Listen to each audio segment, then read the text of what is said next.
పంజాబ్లో 4 స్తంభాలాట మొదలైంది. వచ్చే ఏడాది ఇక్కడ శాసనసభ ఎన్నికలు జరగనున్నాయి. ఇప్పటికే బీజేపీ కూటమి, కాంగ్రెస్, ఆమ్ ఆద్మీ పార్టీలు హోరాహోరీగా పోరాడుతున్నాయి. ఆమ్ ఆద్మీకి అధికారం దక్కవచ్చని సర్వేలు గట్టిగా చెబుతున్నాయి.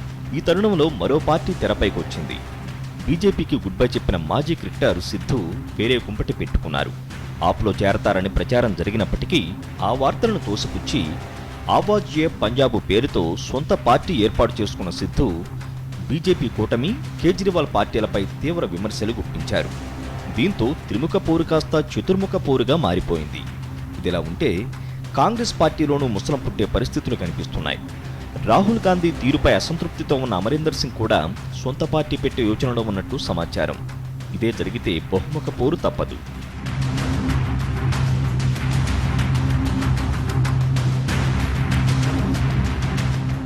ఉత్తరప్రదేశ్ రాజకీయం రసకందాయంలో పడింది. రాష్ట్రంలోనే మోస్ట్ పవర్ఫుల్ అయిన యాదవ్ కుటుంబంలోనే ముసలం పుట్టింది. బాబాయ్ శివపాల్ యాదవ్, అబ్బాయి అఖిలేష్ యాదవ్ మధ్య వైరంతో సమాజ్వాదీలో సెగలు పొగలు రేగుతున్నాయి. కొడుక్కు వత్తాసు పలకాలా లేక తమ్ముడుకు తోడుగా నిలవాలో అర్థం కాక పార్టీ అధినేత ములాయం జుట్టు పీక్కుంటున్నారు. ఏదైతే అదే అవుతుందని అనుకుంటూ ప్రస్తుతానికి తమ్మునికే మద్దతిస్తున్నారు. శివపాల్ వెళ్లిపోతే పార్టీలో చీలిక వస్తుందని, అదే జరిగితే తాము దారుణంగా దెబ్బతింటామని ములాయం భయపడుతున్నారు. అందుకే కొడుకు కంటే తనకు తమ్ముడే ముఖ్యమంటూ బహిరంగంగానే ప్రకటించారు. అయితే ఇంటిపోరు ఎటు దారి తీస్తుందోనని పార్టీ కార్యకర్తలు ఆందోళన చెందుతున్నారు.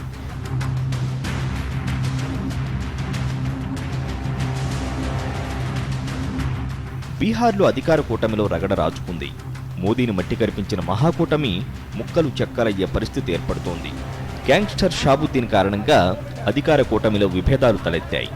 కూటమి నాయకుడు లాలూ ప్రసాద్ యాదవే అంటూ షాబుద్దీన్ వ్యాఖ్యానించడం ముఖ్యమంత్రి నితీష్ కుమార్తో పాటు జేడీయూకు ఆగ్రహం తెప్పించింది.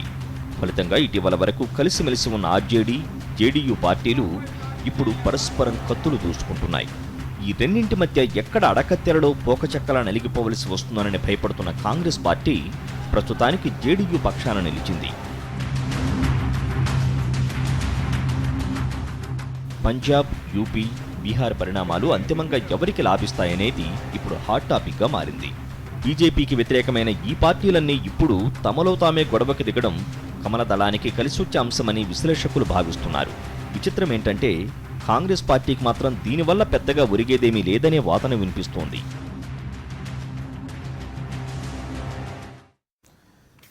వచ్చే సంవత్సరం ఎన్నికలు జరగనున్న పంజాబ్, ఉత్తరప్రదేశ్ రాష్ట్రాల పరిస్థితి ఇప్పుడే విన్నాం మనం. అట్లాగే ఇటీవలే ఎన్నికలు ముగిసిన బీహార్లో కూడా ఆర్జేడీ, జేడీయూ కూటమి మధ్య పొరపొచ్చాలు కనిపిస్తున్నాయి, లుకలుకలు. ఇది బహుశా ఇప్పుడేం కాకపోయినా కూడా ఎన్డీఏతర పక్షాల్లో కొంత అనైక్యతకు ఇది దారితీసేట్టుగా కనిపిస్తున్నది. దీని గురించి మాట్లాడుకుందాం. అమర్నాథ్ గారు, అమర్నాథ్ గారు చెప్పండి. ఇప్పుడు పంజాబ్ తీసుకుంటే దాదాపుగా 5 కూటములు, 5 పార్టీలు అంటే పంచకోణ పోటీ జరిగేట్టుగా ఉన్నట్టుగా అనిపిస్తున్నది.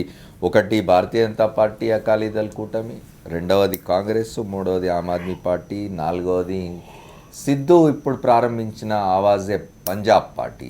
ఈ 4 గాక కాంగ్రెస్తో విసిగిపోయిన అక్కడ మాజీ ముఖ్యమంత్రి బయటకు వచ్చి ఒక కొత్త పార్టీ పెట్టేట్టుగా ఉన్నాడు, అమరీందర్ సింగ్. ఏమనిపిస్తున్నది పంజాబ్ పరిస్థితి?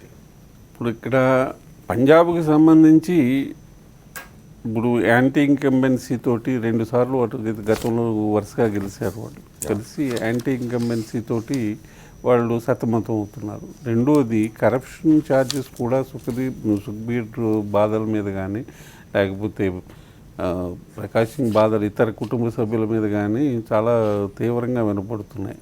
ఇప్పుడు అక్కడ మామూలుగా రాజకీయ పరిశీలకులు అనుకునేది ఏమిటంటే వాళ్ళకి చాలా తీవ్ర ఇబ్బందుల్లో పడ్డది ఆ కూటమి అని అనుకుంటున్నారు. అక్కడ బీజేపీకి సంబంధించి అది ఒక మైనర్ ప్లేయర్, అది మేజర్ ప్లేయర్ కాదు. వాళ్ళు అధికారం పోయినా వచ్చినా వాళ్ళకి పెద్ద డిఫరెన్స్ ఏమి ఉండదు అక్కడ. కానీ ఆంధ్రప్రదేశ్లో లాగా తెలంగాణలో లాగా కూడా పెద్ద భాగస్వామ్యం కాదు. అక్కడ ఆంధ్రప్రదేశ్లో లాగా అలాగా పెద్ద డిఫరెన్స్ ఏమి ఉండదు. కానీ కాంగ్రెస్కి సంబంధించినంత వరకు దట్ ఈస్ ఇప్పటి వరకు అయితే అది ఒక అకాలీదళకి బీజేపీ కాంబినేషన్కి నిలబడగలిగే సత్తా ఉన్న పార్టీగా దానికి ఉన్న నాయకత్వం కూడా ఆ స్థాయిలో ఉండేది. కానీ ఈ మధ్యన వచ్చిన పరిణామాల్లో ఈ కొత్తగా ఆప్ పార్టీ ఒకటి ఆవిర్భవించింది. ఈ రెండు పార్టీలు కాదు మా పార్టీని చేయండి అని ఎంచేదంటే అక్కడి నుంచి ఆప్లో కూడా చాలామంది సీనియర్ నాయకులు ఉన్నారు, ఆప్లో ఉన్నారు. ఈ నేపథ్యంలో వాళ్ళు గట్టిగా కృషి చేశారు.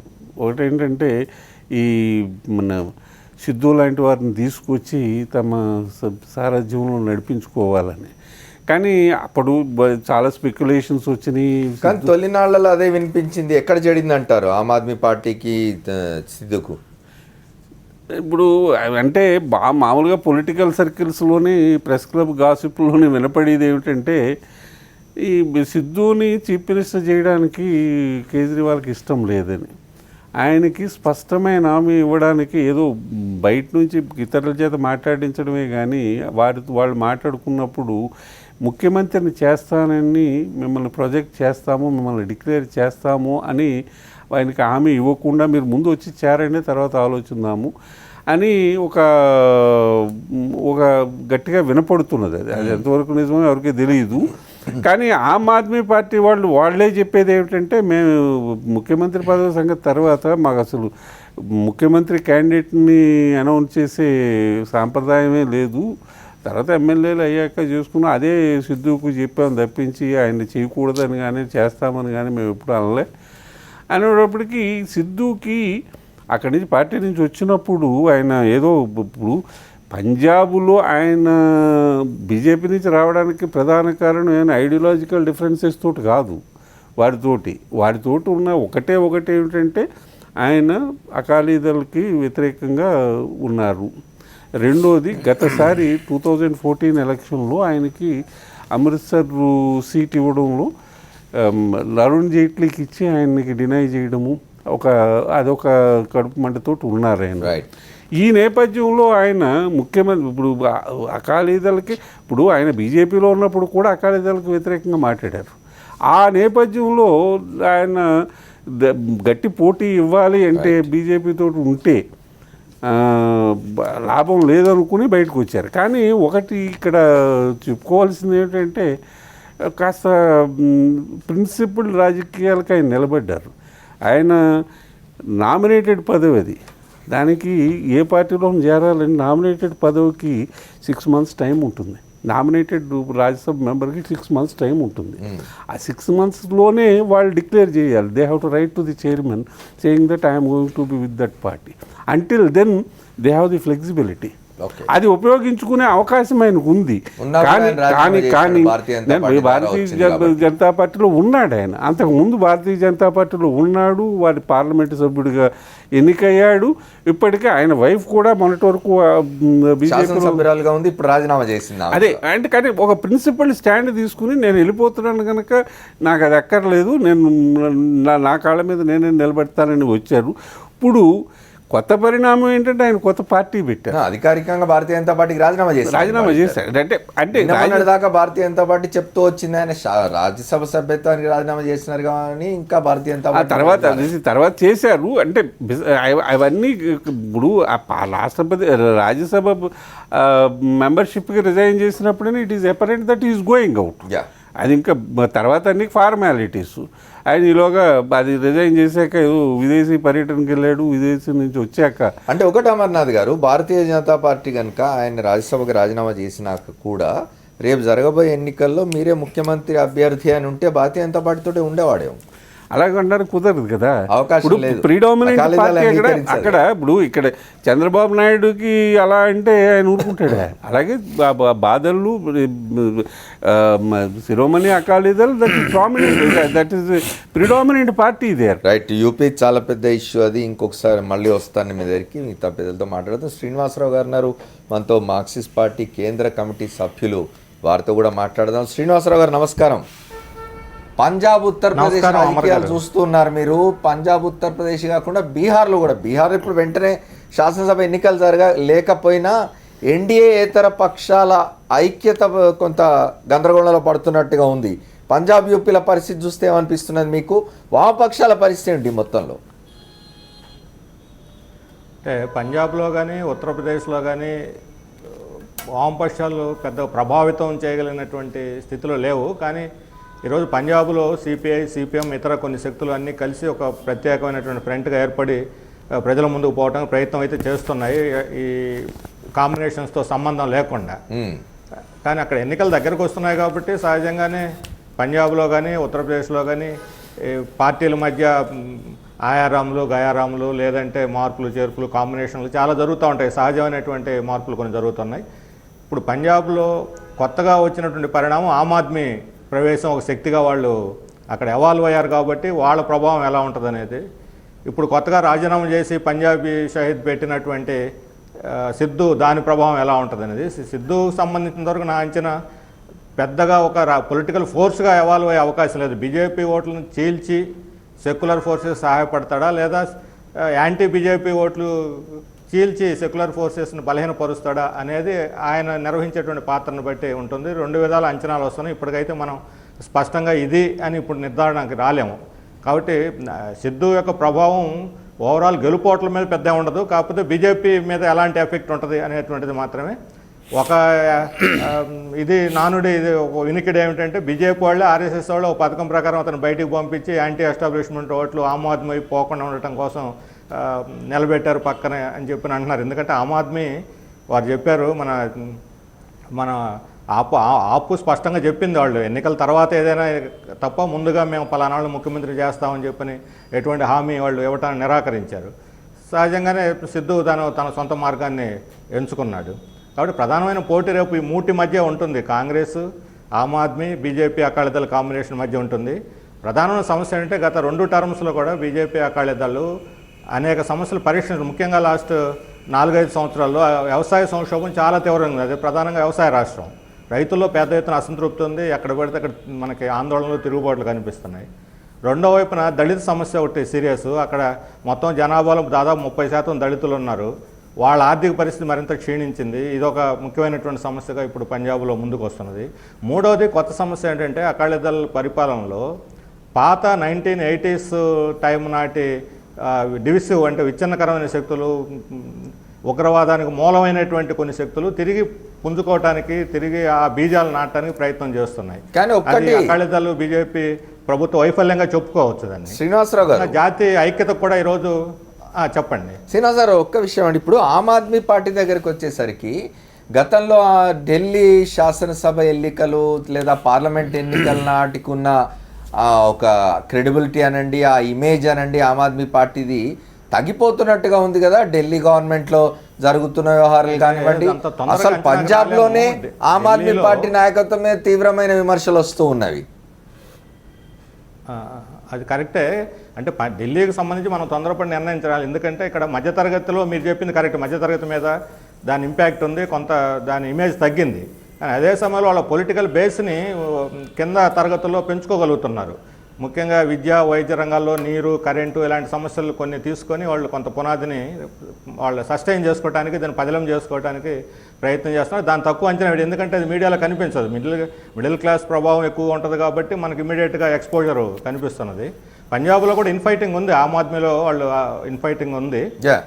అయినా ప్రజలకు ఈరోజు ఒక ఆల్టర్నేటివ్ కావాలి. బీజేపీ అకాలీదళాలను తిరస్కరిస్తే కాంగ్రెస్, ఆమ్ ఆద్మీ తేల్చుకోవాల్సి వచ్చినప్పుడు ప్రజలు ఎటు తేల్చుకుంటారు అనేది రేపు చూడాల్సినటువంటి అంశం. ఆ రకంగా చూసినప్పుడు గట్టి ఫైట్ ఇస్తుంది అనేటువంటిది నాకున్న అంచనా. ఓకే సార్, మనం పంజాబ్ గురించి 2 రౌండ్లో మాట్లాడుకుందాం. ఇంకా కాంగ్రెస్, బీజేపీ నాయకులు ఉన్నారు, జాతీయ పార్టీలు ఈ రెండు కూడా చాలా రాష్ట్రాల్లో ప్రాంతీయ పార్టీలతో కలిసి ముందుకు పోవాల్సిన పరిస్థితి, అయితే అధికారంలోకి వారు రాలేని పరిస్థితి, ప్రాంతీయ పార్టీలకు మద్దతు ఇవ్వాల్సిన పరిస్థితి ఉన్నది. దాని గురించి ఇద్దరితో మాట్లాడే ముందు ఒక షార్ట్ బ్రేక్ తీసుకుందాం.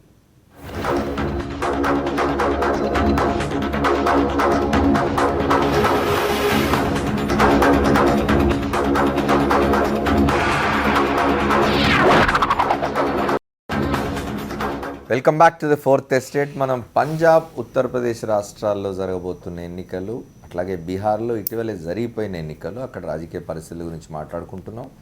జాతీయ పార్టీలు భారతీయ జనతా పార్టీ, కాంగ్రెస్ పార్టీ నాయకులు ఉన్నారు. దయాకర్ చెప్పండి కాంగ్రెస్ పార్టీ పరిస్థితి. సరే, నిజానికి ముందు మనం పంజాబ్ గురించి మాట్లాడుకుందాం. యూపీది సెకండ్ రౌండ్లో వద్దాం. పంజాబ్లో పరిస్థితి ఏమిటి కాంగ్రెస్ది? రాహుల్ గాంధీ పట్ల కొంత కినుక వహించున్నాడు అమరీందర్ సింగ్. ఆయన కూడా బయటికి వెళ్ళి కొత్త పార్టీ పెడతారంట. అంటే తను ముఖ్యమంత్రిగా చేసి ఉన్న కాలం అయిపోయిన తర్వాత వస్తున్న అసహనం కాబట్టి పెద్దగా, కానీ ఆయన ముఖ్యమంత్రిగా ఉండడం కూడా మంచి పేరే ఉండింది. అంటే మనకి ఇప్పుడు దాదాపు కిరణ్ కుమార్ రెడ్డి గారికి ఉన్న పేరున్నట్ట. కిరణ్ కుమార్ రెడ్డి గారికి మంచి పేరు ఉందా లేదా మీరు చెప్పాలి.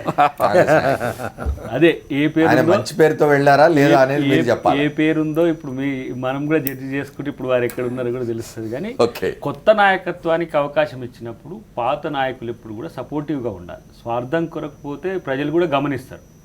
అక్కడ బేసికల్గా బీజేపీ అకాలీదళ్ వ్యతిరేకంగా ప్రత్యామ్నాయంగా మొట్టమొదటిగా కాంగ్రెస్ పార్టీ, తర్వాత ఆప్ ఉన్నప్పటికీ కూడా ఆప్ యొక్క పరిపాలన ఢిల్లీలో చూస్తున్నాం. ఆప్ మీ మంత్రులకు సంబంధించిన అంశాలు కానీ, అవినీతి రహిత ఒక నీతిమంతమైన పాలనకు ఒక ప్రతీకగా వచ్చిన పార్టీ కాస్త ఎట్లా మసకబారిపోతున్నదో చూస్తున్నవైనా మనం. తర్వాత దళిత్ మనం ఢిల్లీలో చూసినాం ఆమ్ ఆద్మీ పార్టీకి సంబంధించిన మంత్రులు, నాయకులు రకరకాల నేరాలకు సంబంధించిన ఆరోపణలు ఎదుర్కొంటున్నారు. కోర్టులు, జైళ్ళు. దాంతోపాటు ఇప్పుడు ఢిల్లీకి ఆనుకొని ఉండేది కదా పంజాబ్. అవును, జస్ట్ అదే అనుకున్నాను. అదే ఉన్నది. As a matter of fact చెప్పాలంటే Delhi part of almost part of Punjab. Uttar Pradesh కూడా ఆల్మోస్ట్ ఆల్ ఢిల్లీ సరౌండింగ్స్ ఆ మధ్య ఒక ఉంటుంది. అయితే నేనేమంటున్నా అంటే అక్కడ ఆల్టర్నేట్ ఆప్ ఎంచుకోవడానికి ఒక ప్రయత్నం చేసినప్పుడు సిద్ధు ఆప్ వైపు కూడా చూసినాడు ఒక దశలో. సిద్ధు రెండు రకాలుగా, ఒకటేమో బీజేపీ ఓట్లను తీసుకుపోయే ప్రయత్నం చేస్తాడు, యాంటీ అకాలీదల్గా ఉన్నాడు. ఇక్కడ ఆప్తో ఇంకా చర్చలు ముగిసినట్టుగా అనుకోవడానికి కూడా అవకాశం లేదు. రేపు ఇంతకుముందు శ్రీనివాసరావు గారు మాట అన్నారు, బీజేపీ పంపింది, ఆర్ఎస్ఎస్ పంపింది ఆయన బయటికి. ఇప్పుడు anti BJP, anti RSS vote divide చేయడానికి, సెక్యులర్ ఓట్ డివైడ్ చేయడానికి.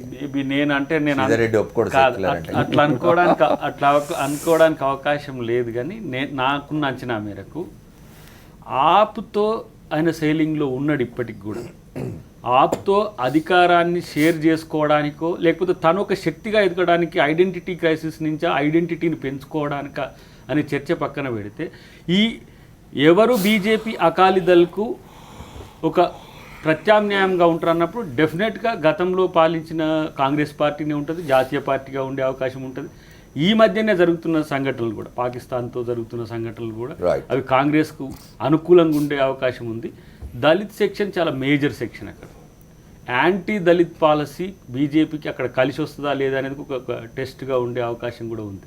అన్నిటికంటే ముఖ్యంగా ఈ 2.5 సంవత్సరాలు మీరు యాంటీ దళిత్ పాలసీ అంటున్నారు. లాస్ట్ ఫ్యూ మంత్స్గా మీరు కనుక చూసినట్టయితే ఇప్పుడు ఎన్నికలు రాబోతున్నాయి పంజాబ్లో, యూపీలో. మేజర్, యూపీ అయితే చాలా మేజర్ కదా. ప్రధానమంత్రి స్వయంగా చెప్తున్నారు దళితుల మీద దాడులను ఖండిస్తున్నారు, దళితుల మీద దాడులు చేయొద్దని చెప్తున్నారు, కఠినంగా ఉంటామని చెప్తున్నారు, కావాలంటే నా మీద దాడి చేయండి అంటున్నారు. ఇవన్నీ పని చేయవా అక్కడ? ఇప్పుడు దళితుల మీద దాడి జరుగుతుంటే చూస్తూ, దళితుల్ని ఆకర్షించవా అవేవి కాదు, చూస్తూ కార్యాచరణ లేకుండా నా మీద చేయండి అనేది దళితులు దాన్ని ఆస్వాదిస్తారని నేను అనుకో, నాకున్న అంచనా అది. అయితే అన్నిటికంటే ముఖ్యంగా కాంగ్రెస్ ఈ 2.5 సంవత్సరాల కాలంలో బీజేపీ చేసిన సంఘటనలకు ప్రతిగా స్పందిస్తున్న తీరుకు కూడా అక్కడ ఉన్న ప్రజలతో పాటు దేశవ్యాప్తంగా కూడా కాంగ్రెస్కు సానుకూల ఒక వాతావరణం వచ్చిన పరిస్థితుల్లో మాకు పంజాబ్తో పాటు గుజరాత్, తర్వాత రాజస్థాన్, అంటే బహుముఖ పోటీలు పంజాబ్లో మీకు అనుకూలంగా మారుతాయి అంటారు. డెఫినెట్గా మారే అవకాశం చాలా ఎక్కువగా ఉంది. రైట్, శ్రీధర్తో మాట్లాడండి. శ్రీధర్ చెప్పండి, యూపీ తర్వాత మాట్లాడుకుందాం. ఇప్పుడు శ్రీధర్ రెడ్డి గారు ఒకటి చెప్పండి, 2 సార్లు వరుసగా ఎన్నికై ప్రభుత్వాలు ఏర్పాటు చేసిన దగ్గర చాలా చోట్ల జనరల్గా యాంటీ ఇన్కంబెన్సీ అనేది, అంటే నిజంగా పార్టీలు తప్పు చేసినా చేయకపోయినా యాంటీ ఇన్కంబెన్సీ అనేది జనరల్గా వస్తుంటుంది. 1-2 ఎక్సెప్షన్స్ ఉంటాయి మనకు, పశ్చిమ బెంగాల్, త్రిపుర లాంటి రాష్ట్రాలు కొన్ని ఎక్సెప్షన్స్ ఉంటాయి తప్ప దేశవ్యాప్తంగా చాలా చోట్ల, అంటే ఇప్పుడు ఈ మధ్య కాలంలో మీకు మధ్యప్రదేశ్, ఛత్తీస్గఢ్, గుజరాత్ ఇవి వచ్చినాయి. కానీ మామూలుగా అయితే 2 సార్లు వచ్చిన తర్వాత యాంటీ ఇన్కంబెన్సీ వస్తుంది. యాంటీ ఇన్కంబెన్సీ ఉంటుంది, కరప్షన్ ఛార్జెస్ చాలా వస్తున్నాయి Akali and BJP combine government మీద. తర్వాత మూడవది డ్రగ్స్ కూడా పంజాబ్లో ఈ డ్రగ్ మాఫియా ఇవన్నీ కూడా బాగా తీవ్రమైనది కనిపిస్తున్నది.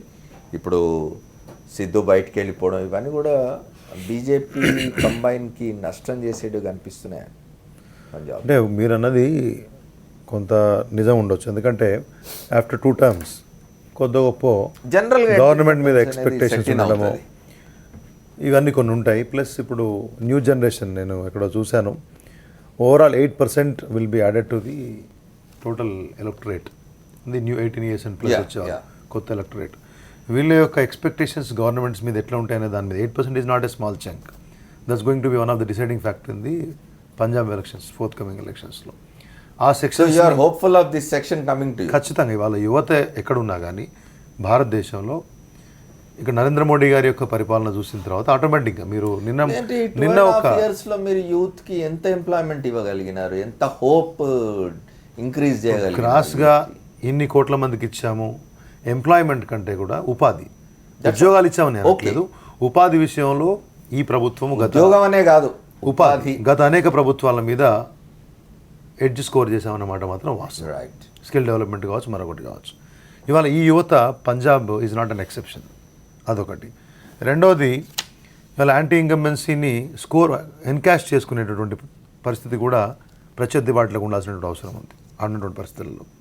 ఇవాళ కాంగ్రెస్ పార్టీ పరిస్థితి మొత్తం దేశం మీద which ever state you take. But Siddhu ఇప్పుడు ప్రాంతీయాభిమాన నినాదంతో వస్తుంది, రానివ్వండి తప్ప. ఆవాజే పంజాబ్ ఉన్నటువంటి శిరోమణి అకాలీ దళ్ కూడా జాతీయ పార్టీ ఏం కాదు కదా, వాళ్ళు ప్రాంతీయ పార్టీ. Our major partner is them and వాళ్ళు they are the son of the soil. వస్తున్నాడు. శిరోమణి అకాలీ దళ్ బీజేపీతో కలిసి పోటీ చేసింది, దానికి సంబంధించిన ఇవన్నీ కూడా ఉన్నాయి కదా. ఇప్పుడు Sidhu is coming out fresh. Sidhu is just started rising, ఇంకా రైజింగ్ అని కూడా అన్నాను, జస్ట్ బాన్. శిరోమణి అకాలీ దళ్ పంజాబీలను ప్రాతినిధ్యం వహిస్తుంది. ఇవాళ కాంగ్రెస్ పార్టీ ఇంతకుముందు అమరీందర్ సింగ్ పాలన చూశారు, కాంగ్రెస్ పార్టీని చూశారు, they have been rejected by the Punjabis. తర్వాత వస్తే ఆమ్ ఆద్మీ పార్టీ మీరే చెప్పారు, వారు కూడా చెప్పారు. ఢిల్లీలో వాళ్ళ పెర్ఫార్మెన్స్ ఈజ్ కంప్లీట్లీ ఇవాళ ఉన్నటువంటి పరిస్థితిలో డిజాస్ట్రస్ పెర్ఫార్మెన్స్. అటు అసెంబ్లీలో కానీ చేతిలో ఉన్నటువంటి అడ్మినిస్ట్రేషన్లో కానీ దేంట్లో కానీ కనీసం పాస్ మార్కులు సంపాదించలేని పరిస్థితి. నా చేతిలో ఏం లేదు, పెన్ను కొనడానికి కూడా అధికారం లేదు, మీరు పోయి నరేంద్ర మోడీ గారిని అడగండి అని చెప్పేసి ఢిల్లీ సమస్యల గురించి ముఖ్యమంత్రి మాట్లాడేటటువంటి దయనీయమైన పరిస్థితి.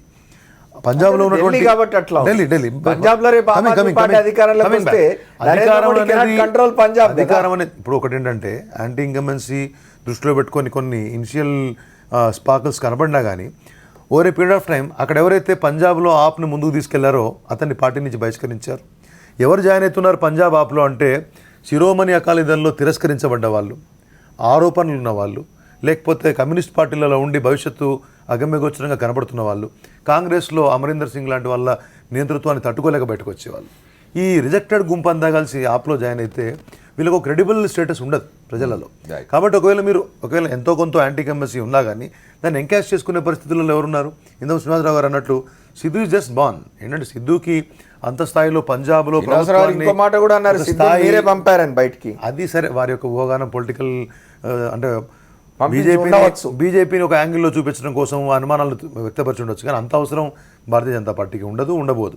కాబట్టి ఈ అన్ని పరిస్థితులలో మళ్ళీ పంజాబ్లో ఇటు క్రెడిబుల్ గవర్నమెంట్ సెంటర్లో ఉంది కాబట్టి అక్కడ కూడా శిరోమణి అకాలీ దళ్ ఉంది కాబట్టి ఈ పరిస్థితుల శక్తి ఈ కంబైన్కే ఉంటుంది. కాబట్టి సేమ్ ఫార్ములా ఇంతకుముందు ఎట్లయితే పోటీ చేశామో అదే ఫార్ములాలో పోటీ చేసే అవకాశం ఉంది.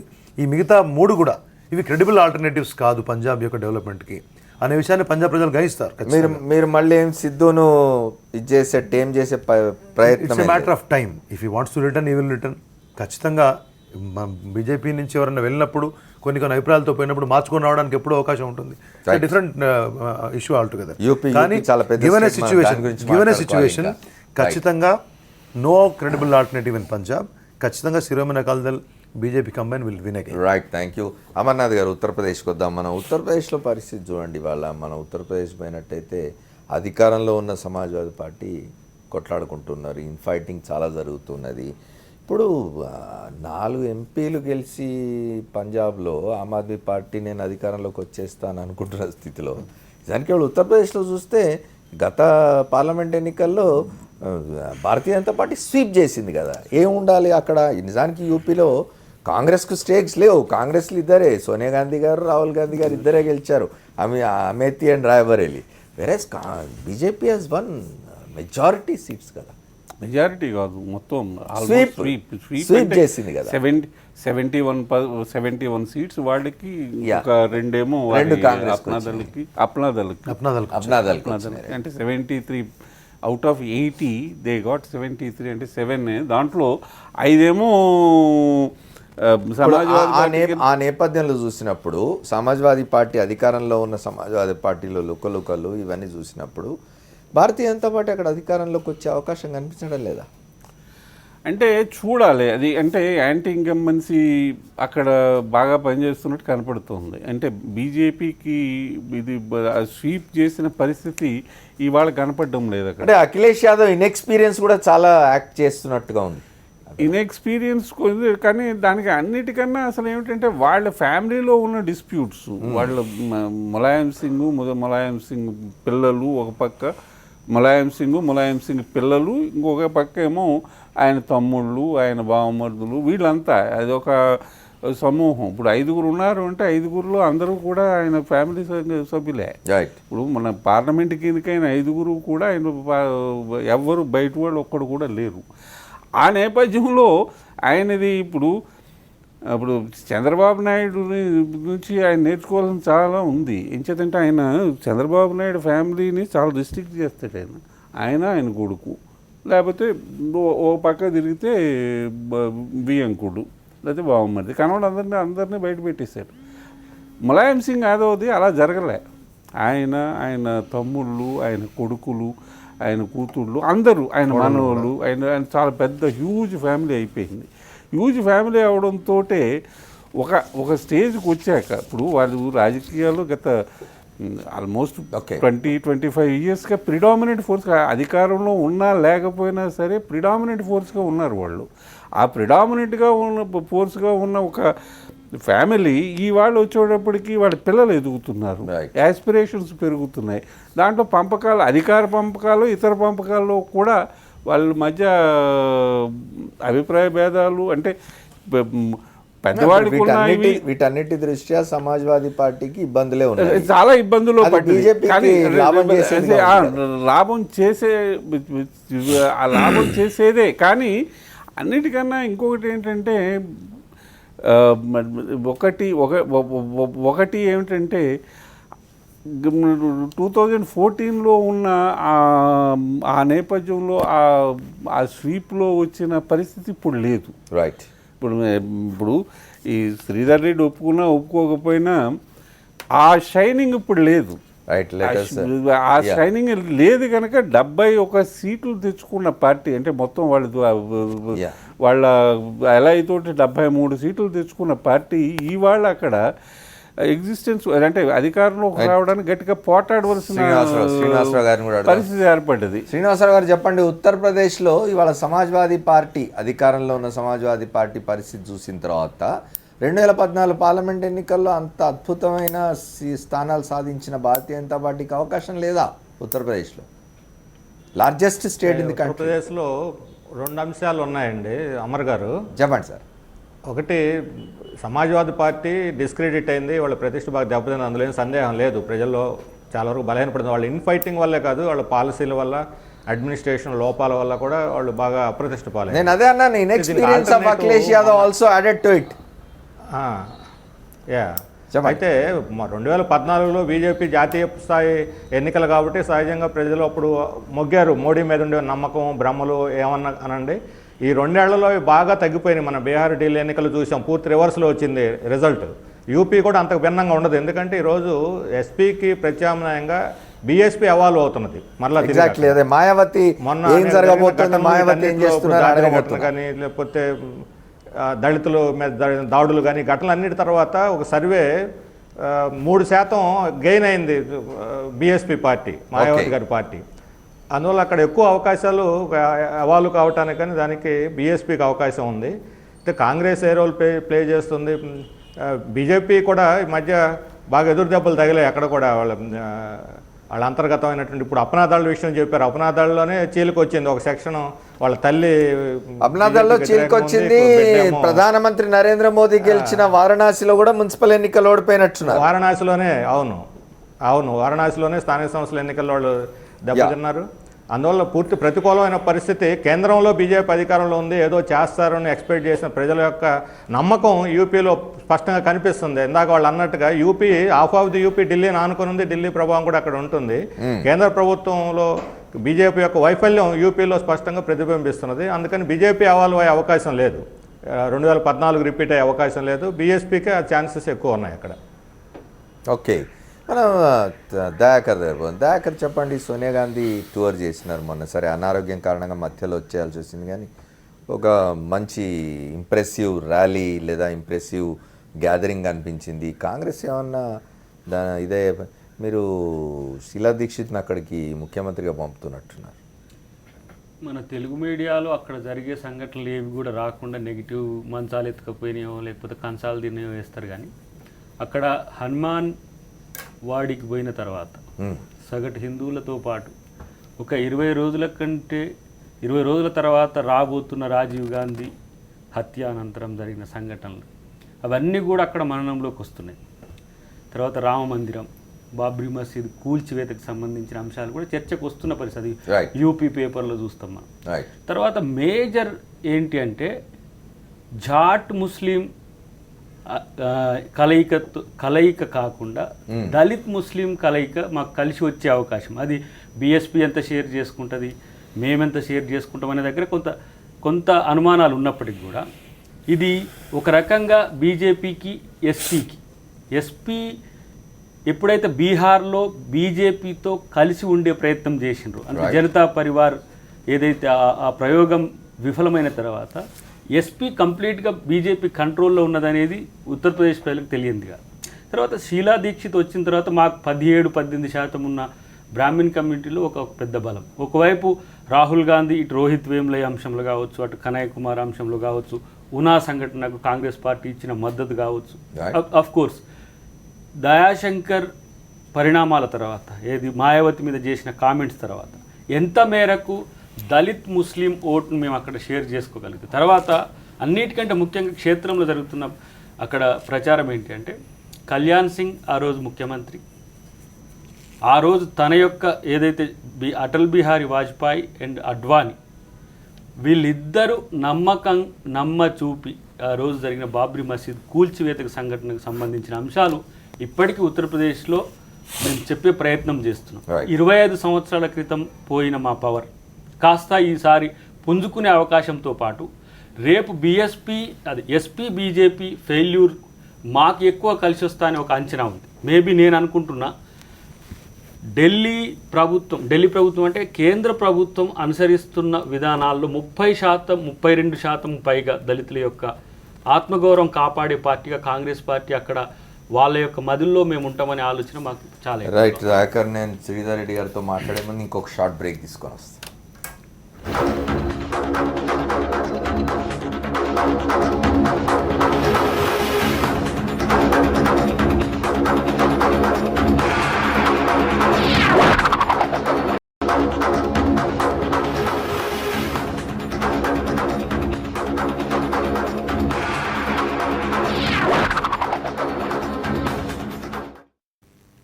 Welcome back to the fourth estate. Sridhar Reddy, Uttar Pradesh పోదాం మనం. నిజానికి 2014లో మీరు సాధించిన విజయం చూసినట్టయితే వాళ్ళు ఉత్తరప్రదేశ్ కేక్ వాక్ కావాలి మీకు అసెంబ్లీ ఎలక్షన్స్లో.